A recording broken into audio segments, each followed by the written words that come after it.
Hello students, we are moving to the next topic in module 6, business financing.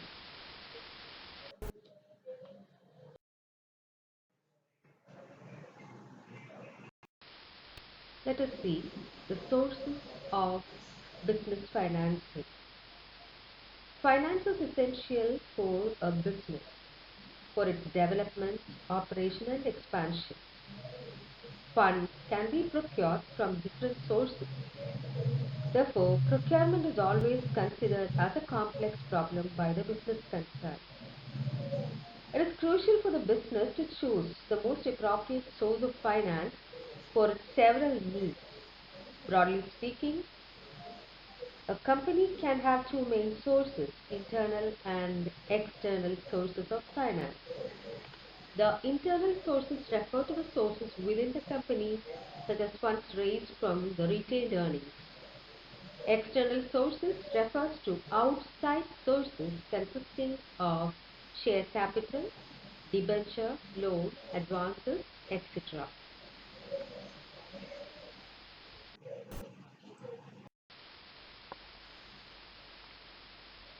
We have already mentioned internal and external source.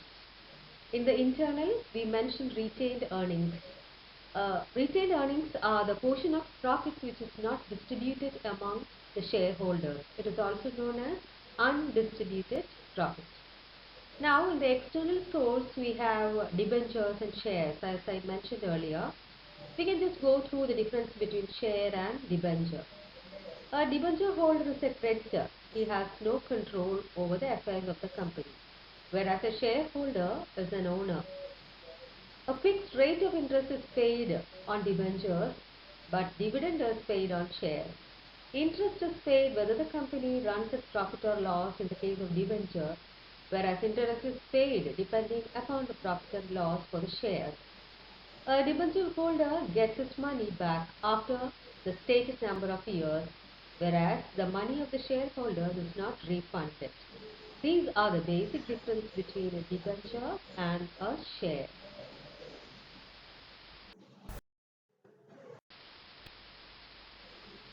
Please go through the difference between the preference share and equity share.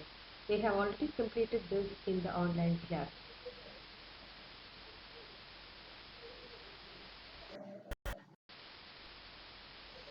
Now we shall go through the financial market. Now, financial market is a market that facilitates transfer of funds between investors, that is lenders and borrowers. It consists of individual investors, financial institutions and other intermediaries for trading various financial assets and credit instruments. Financial market can be divided into two, capital market and money market.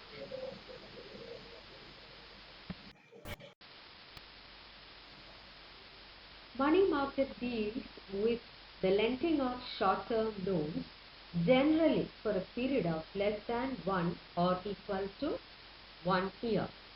Now, money market instruments have characteristics of liquidity, that is, quick conversion into money, minimum transaction cost, and low loss in value.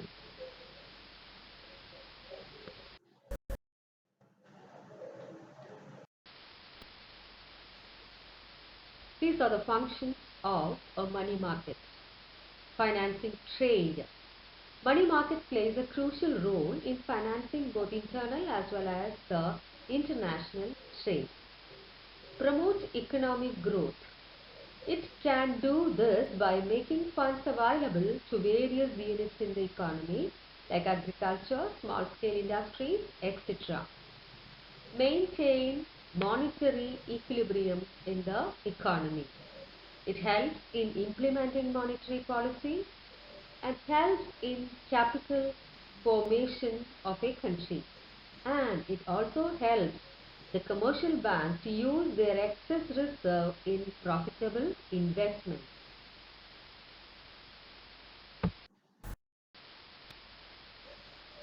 Next is capital market. Capital market deals with the long-term capital funds required for business. It refers to all the facilities and institutional arrangements for borrowing and lending medium-term and long-term funds. The government body, like any market, the capital market is also composed of demand for funds and supply of funds, that is, borrowers and lenders.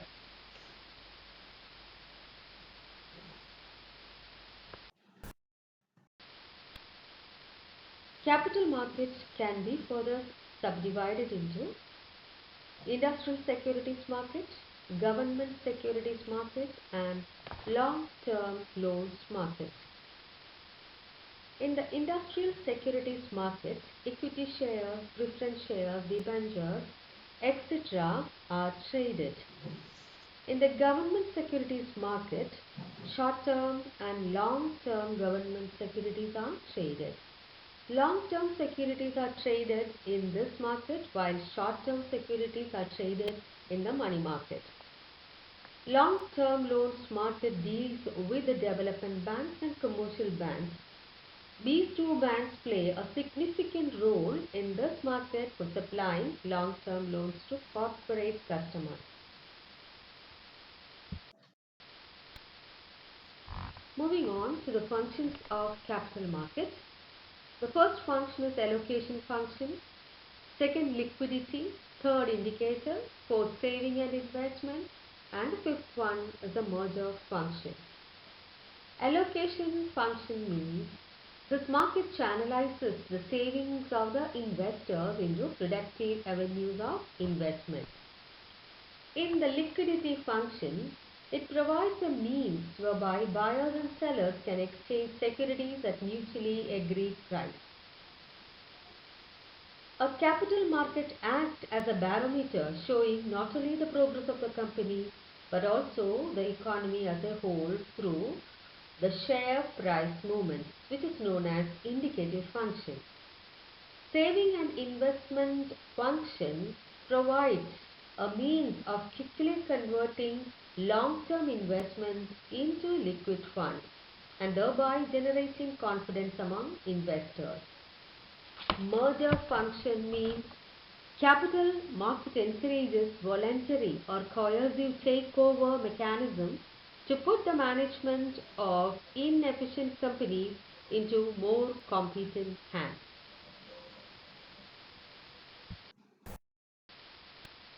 This is a comparison of money market and capital market.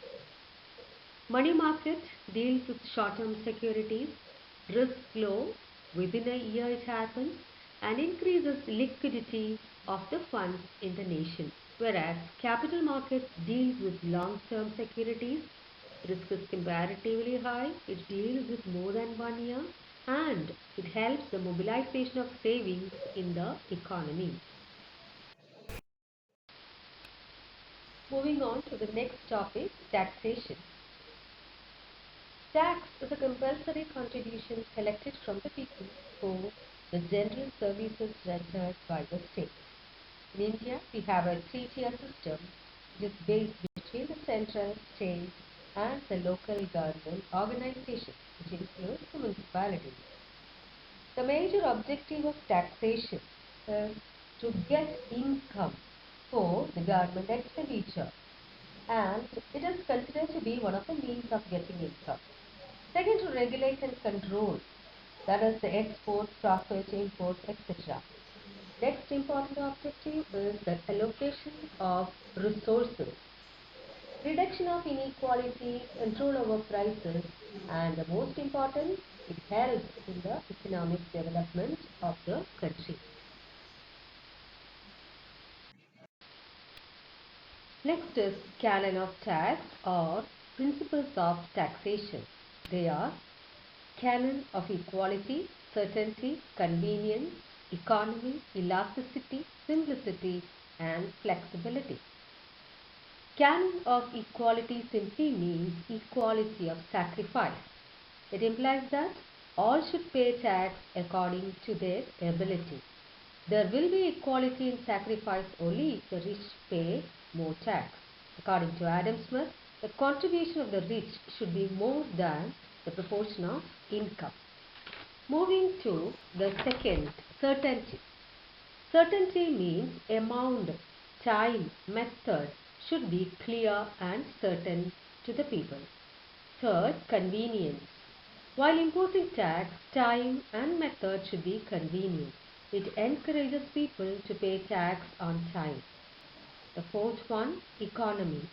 It means the amount of tax should be minimum and the collection cost should be less. Next is canon of elasticity. It means that it should be elastic. Government can increase or decrease the tax according to the situation. Next is simplicity. Easy to understand the method of payment and time and the effect of tax. And the last one is the canon of flexibility, which means there should not be any rigidity in the tax system. The system of a country should be liable to change. It is almost the same as the elasticity.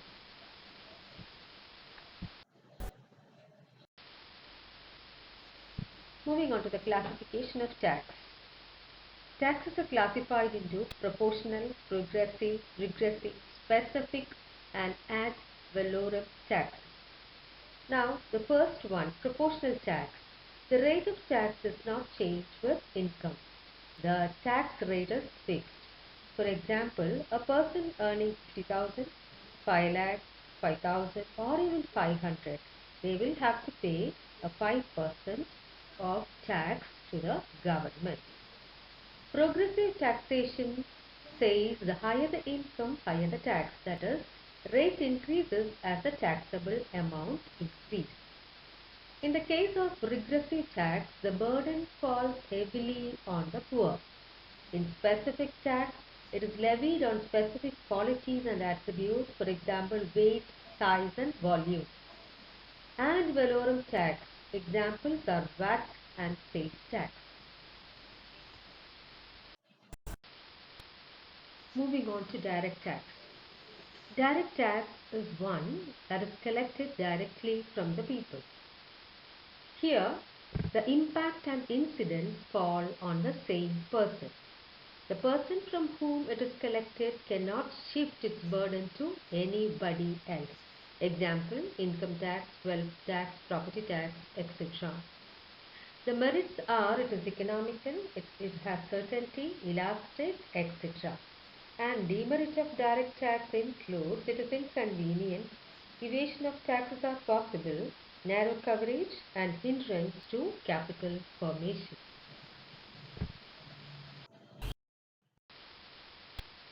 Moving on to indirect tax. The impact and incidence falls on different persons. For example, sale tax. The impact is on the seller but incidence falls on the buyer. The merits of indirect tax include it is convenient, less evasion, wide coverage, it is elastic and there is universality. And finally, social welfare. Few demerits include evasion is possible, high cost of collection and uncertainty. GST, the Goods and Service Tax. It is an indirect tax levied on the sale of goods and services at the national level. GST was launched with effect from 1st July 2017. It is a new unified multi-state consumption-based tax levied on manufacture, sale and consumption of goods and services at the national level to replace all the existing national and state taxes. Currently, there are 5 slabs available. They are 0%, 5%, 12%, 18% and 28%. There are essentially two components of GST. They are CGST and SGST. Both center and state will simultaneously levy GST across the value chain. Center would levy and collect CGST and state would levy and collect SGST on all transactions within a state.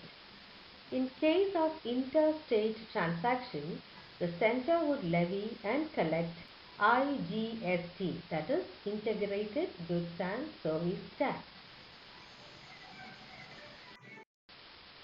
This is an example for the structure of tax system in India. Please go through it. Next concept is tax evasion.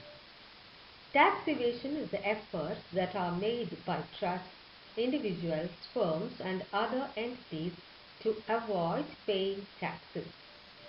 The evasion of tax usually takes place when taxpayers intentionally hide their incomes from the tax authorities in order to reduce their liability of tax.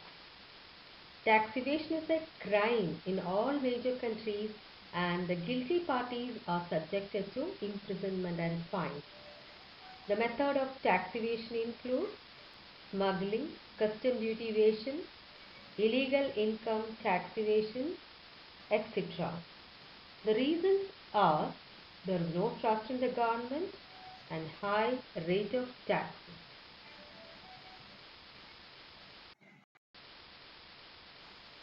Investment made across the national boundaries are known as international investments.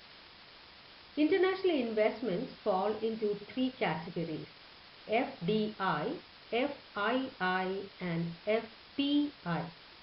When international investment is used to set up and operate production or service facilities in other countries, it is referred to as FDI. The best example is Maruti Suzuki.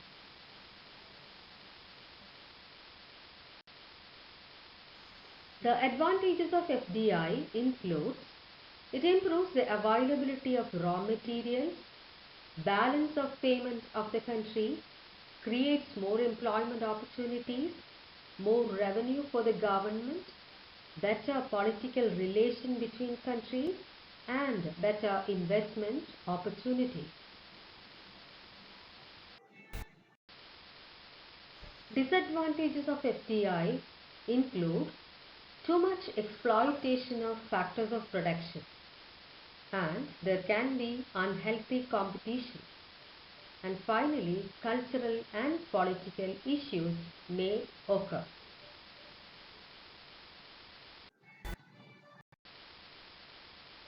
Foreign institutional investor.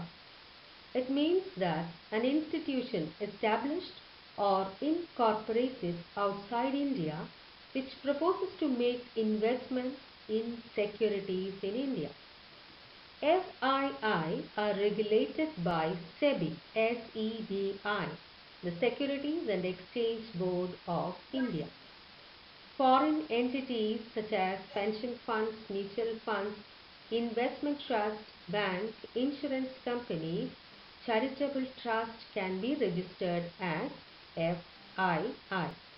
The ceiling for overall investment for FII is 24% of the paid up capital of the Indian company and 20% of paid up capital in the case of public sector banks including State Bank of India.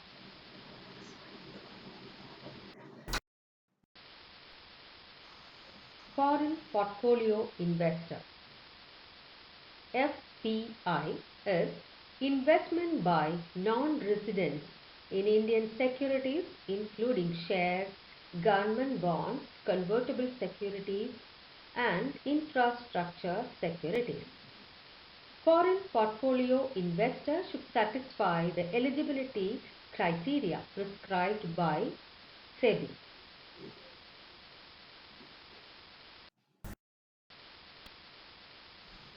This is a comparative study of FDI and FPI. Please go through it.